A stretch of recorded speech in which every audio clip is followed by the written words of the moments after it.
কাল থেকে এক বন্ধু আমাকে বারবার একই কমেন্ট করছে, প্রায় 5-6টা ভিডিওতে একই কমেন্ট রয়েছে। তা আমি এতবার দেখে আমি তাই ভাবলাম যে না, ভিডিওটা আমার করা উচিত।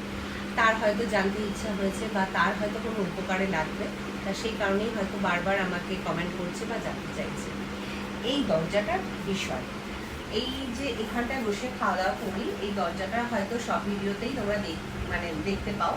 তা সেই কারণে সেই বন্ধু আমাকে জিজ্ঞেস করেছে বা জানতে চেয়েছে যে দিদি এই দরজাটা কিভাবে খোলা হয় বা বন্ধ করা হয়। তার দেখে হয়তো একটু অন্যরকম মনে হয়েছে। হ্যাঁ, একটু অন্যরকমই তো, কারণ দেখো দরজাটা একভাবে সেট হয়ে রয়েছে। তা এটা খোলা রয়েছে দরজাটা, ঠিক আছে। আর এই ঘর থেকে এই ঘরে যাওয়ার হচ্ছে এটা দরজা। তা এখানে জায়গাটা ভীষণ কম, কারণ এইখান থেকে যদি দরজাটা আমি খোলার ব্যবস্থা করি তাহলে এই জায়গাটা আটকে যাবে। আর এই দিক থেকে যদি আমি দরজাটা খোলার ব্যবস্থা করি, এখানে একটা দরজা অলরেডি রয়েছে, এখানেও জায়গাটা আটকে যাবে।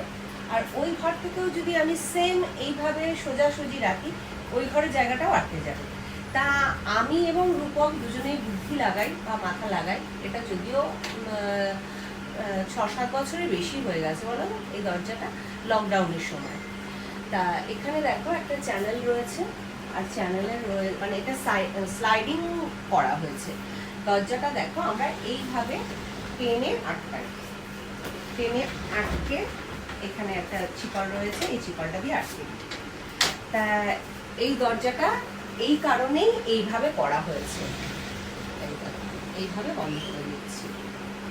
আর এই দরজাগুলো কি হয়, এই দরজাগুলো খুললে দেখো স্ট্রেট এইভাবে জায়গাটা আটকে যায়।